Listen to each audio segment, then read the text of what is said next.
प्यारे दोस्तों, आपका स्वागत है आपके अपने परिवार ध्यान आईएएस अकेडमी में। और हम पढ़ रहे हैं 23-24 का केंद्र सरकार का बजट। तो देखिए दोस्तों, जो हमारी क्लास है ये कौन सी क्लास है? दूसरी क्लास है। इससे पहले क्या एक क्लास हो चुकी है और उस क्लास में हमने क्या क्या पढ़ा कि बजट क्या होता है और बजट का क्या समझा हमने अर्थ। तो बजट का हमने अर्थ आपको बताया था चमड़े का थैला। फिर समझा कि बजट सबसे पहले भारत में किसके द्वारा पेश किया गया था? तो किसके द्वारा? जेम्स विल्सन के द्वारा पेश किया गया था। और हमने समझा कि सबसे पहले बजट किसने पेश किया, कहां पेश किया गया? तो सबसे पहले किसने किया? वॉलपोल ने पेश किया, जो कहां के थे? इंग्लैंड के प्रधानमंत्री थे। और उसके बाद हमने समझा कि देखिए बजट के प्रकार, कितने बजट के प्रकार होते हैं? तो 3 प्रकार होते हैं। पहला क्या था? संतुलित बजट। दूसरा क्या था? घाटे का बजट। और तीसरा क्या था? अधिशेष बजट। फिर उसके बाद में हमने जो बजट से महत्वपूर्ण क्या होते हैं, संबंधित तथ्य होते हैं, उनको एक एक करके हमने समझा। तो आज की क्लास में हम क्या समझेंगे कि जो बजट है उसको कौन तैयार करता है, उसका लेखा जोखा कौन रखता है, फिर किसकी संस्तुति पर जो है बजट पेश किया जाता है और कहाँ पेश किया जाता है, और क्या समझेंगे किसके द्वारा पेश किया जाता है। फिर समझेंगे जो बजट है वो कितना पेश किया गया, और फिर क्या समझेंगे कि मंत्रालय वाइज जो योजना है उनको कितना धन आवंटित किया गया और किस मंत्रालय को कितना धन आवंटित किया गया। इस तरीके से क्या हम अपनी क्लासों को पढ़ेंगे। तो देखिए आज की क्लास को अब क्या करते हैं, समझते हैं। पहला जो हमारा टॉपिक है, मतलब बिंदु है, वो क्या है? संघीय बजट की तैयारी, उसे संसद में पेश करने के लिए कौन जिम्मेदार है, मतलब इसको कौन तैयार करता है? तो देखिए कौन करता है? आर्थिक कार्य विभाग इसको तैयार करता है। इसके ऊपर क्या है? इसका उत्तरदायित्व है। उसके बाद में दूसरा बिंदु है राष्ट्रपति द्वारा निर्देशित तिथि पर। अब देखिए आपसे पूछ सकता है कि जो इसकी तिथि निर्धारित करता है वो कौन करता है? तो राष्ट्रपति करता है। अब देखिए जो पेश किया जाता है वो कहाँ पेश किया जाता है? लोकसभा में पेश किया जाता है। तो निर्धारित तिथि अगर आपसे पूछता है तो राष्ट्रपति लगाएंगे। अगर आपसे पूछता है कहाँ पेश किया जाता है तो कहाँ बताएंगे? लोकसभा में पेश किया जाता है। कौन कौन से सदन होते हैं? एक लोकसभा होता है और एक होता है राज्यसभा।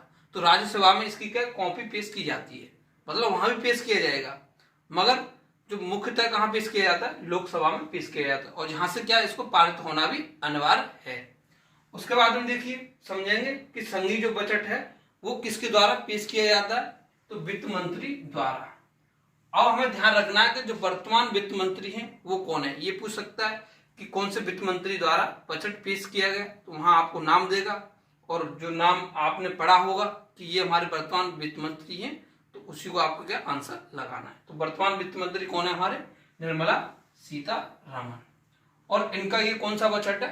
अंतिम बजट, जो 5 साल में जो बजट पेश होते हैं, क्योंकि लास्ट बजट है। तो कौन सा बजट है? 5वां बजट है। और कौन से? अमृतकाल का बजट है। ये भी ध्यान रखना है कि 5वां बजट है इनका और अमृतकाल का बजट पेश किया गया है। ठीक, आगे समझेंगे। देखिए संघीय बजट जो 23-24 है वो कितने लाख करोड़ रुपए का पेश किया गया है? तो 45 लाख करोड़ रुपए का बजट पेश किया गया है। अब तक का सबसे बड़ा बजट है। ठीक, ये हमने समझा। अब देखिए मंत्रालय वाइज क्या समझेंगे बजट को, कितना कितना धन जो पेश किया गया है। ठीक, तो देखिए कृषि मंत्रालय समझेंगे आज की क्लास में हम। इसमें जो कौन कौन सी योजना है, कितना धन दिया गया है, इस तरीके से। तो देखिए कृषि मंत्रालय को बजट में कितना धन दिया गया? 1.25 लाख करोड़ रुपए दिया गया है। प्रावधान कृषि क्षेत्र के लिए किया गया है। तो कृषि मंत्रालय किससे संबंधित होता है? कृषि क्षेत्र से संबंधित होता है। ये भी हमें ध्यान रखना है। अब देखिए भारत मोटे अनाज, यानी ये क्या है? यानी श्री अन्न योजना। अब मोटे अनाज क्या है? सन 2023 है, जो मोटे अनाज की क्या वर्ष है।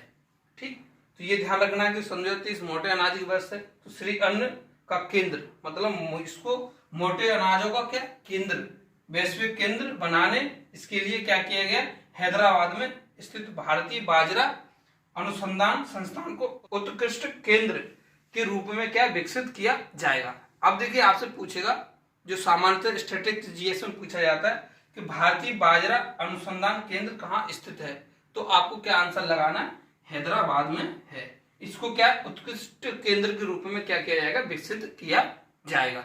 तो आपसे पूछेगा कि बजट में जो है मोटे अनाज के लिए कौन से केंद्र को उत्कृष्ट केंद्र के रूप में विकसित किया जाएगा। तो आपको एक तो देखिए क्या दे सकता है कि भारतीय बाजरा अनुसंधान केंद्र, और जो भी संस्थान है उनको दे सकता है जो कृषि से संबंधित है।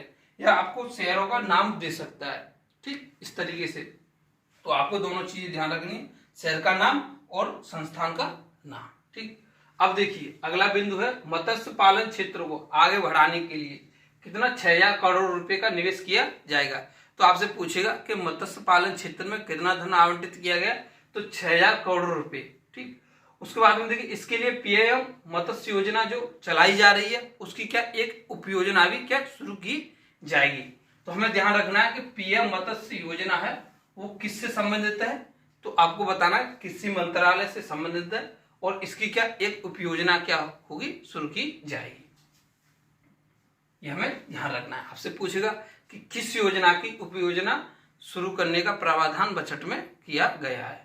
अब देखिए अगला बिंदु है प्राकृतिक खेती की ओर अग्रसर 1 करोड़ किसानों के लिए। अब 1 करोड़ जो किसान हैं उनके लिए क्या किया गया, पीएम प्रणाम योजना की शुरुआत की जाएगी। मतलब पीएम प्रणाम योजना की शुरुआत की जाएगी 1 करोड़ किसानों के लिए। इसमें क्या होता है, जैविक खाद को बढ़ावा दिया जाएगा। अब जो जैविक खाद होता है उसको क्या बढ़ावा दिया जाएगा।